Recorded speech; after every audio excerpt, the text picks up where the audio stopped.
बिस्मिल्लाहिर्रहमानिर्रहीम। मेरे ज़हन में ये खदशा दो वजह से आया है। एक तो इसी YouTube चैनल पे किसी बंदे ने ये गप लगाई है या इसमें कुछ हकीकत है, ये मुझे नहीं पता। ये कहा गया है कि नामवर गद्दार, रा का एजेंट, और मैं उसके बारे में जो कुछ बोलूंगा ये फिर यूट्यूब मॉरल पॉलिसी के खिलाफ होगा। यही कह देना काफी है कि रा का एजेंट और गद्दार अल्ताफ हुसैन वापस पाकिस्तान आ रहा है, क्योंकि एजेंसियों के साथ उसकी मामलात तय हो गए हैं।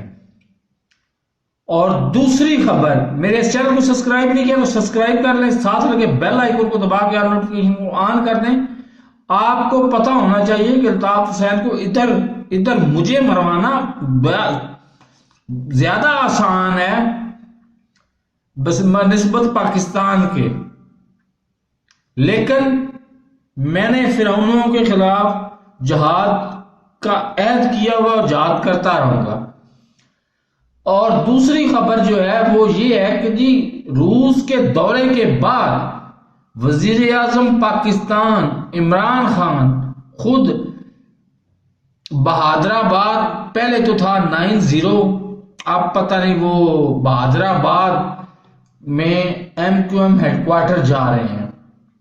तो इससे मुझे वो साजिश सामने नजर आ रही है कि अल्लाह ना करे उससे पहले मुझे मौत आ जाए कि क्या कराची फिर से जनाबपुर बनने जा रहा है। मेरे इस चैनल को सब्सक्राइब नहीं किया तो सब्सक्राइब कर लें, साथ लगे बेल आइकन को दबा के नोटिफिकेशन को ऑन कर दें ताकि हर नई आने वाली वीडियो का नोटिफिकेशन आपको बर वक्त मिल सके। अल्लाह हाफिज।